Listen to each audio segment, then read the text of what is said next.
নমস্কার, শাওন পাকশালাতে সবাইকে স্বাগত জানাই। আজকে আমি বানাবো কাঁঠালের পকোড়া, ইঁচড়ের পকোড়া। তার জন্য আমি ইঁচড়টাকে সেদ্ধ করে হাত দিয়ে স্ম্যাশ করে নিয়েছি। এখন আমি এর মধ্যে দেব পেঁয়াজ কুচি,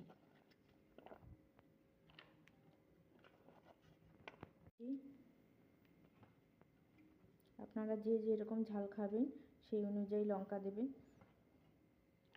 ধনেপাতা কুচি, সামান্য হিং, পরিমাণ মতো লবণ। আমি ইঁচড়টাকে লবণ দিয়ে সিদ্ধ করেছিলাম, তাই জন্য এখন আমি অল্প পরিমাণে লবণ দেবো। দিচ্ছি সামান্য হলুদ গুঁড়ো, পরিমাণ মতো সুজি, চালের গুঁড়োটা দিলে ক্রিস্পি হয়, ভালো লাগে। সুজিটা দিলেও তাই হয়। দিচ্ছি বেসন। ভালো মতো সব কিছুগুলোকে মিশিয়ে নেব।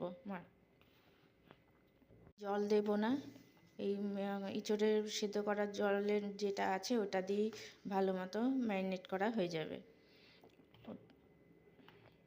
তেলটা গরম করতে বসিয়ে দিয়েছি। আমি সাদা তেলে এটা ভাজবো।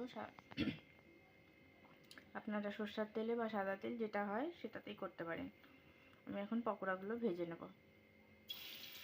তাহলে এর মধ্যে চিলি ফ্লেক্সও দিতে পারেন, আর যেমন আপনাদের পছন্দ সেরকম শেপও আপনারা করতে পারেন। এখন তো ইঁচড়ের মরশুম, এখন বাজারে অনেক ইঁচড় পাওয়া যাচ্ছে, তাই ভাবলাম এই রেসিপিটা যদি আপনাদের সাথে শেয়ার করি তাহলে কেমন হয়। তাই জন্যই আমি এটা করে খেয়েছি, খুব ভালো লাগছে, তাই জন্যই আমি এই রেসিপিটা শেয়ার করলাম আপনাদের মধ্যে। পকোড়াগুলো ভাজা হয়ে গেছে, এখন আমি তুলে নিয়ে সার্ভ করব। আপনারাও এইভাবে করবেন। ভালো লাগলে পরে আমার চ্যানেলটিকে সাবস্ক্রাইব করবেন, লাইক করবেন, শেয়ার করবেন, কমেন্ট করে আমার পাশে থাকবেন। আর একটা রিকোয়েস্ট করব, আপনারা কে কোথা থেকে দেখছেন আমাকে এটা একটু জানাবেন, তাহলে আমার খুব ভালো লাগবে। আমি তাহলে আরও ভালো ভালো ভিডিও আনতে পারবো আপনাদের সামনে।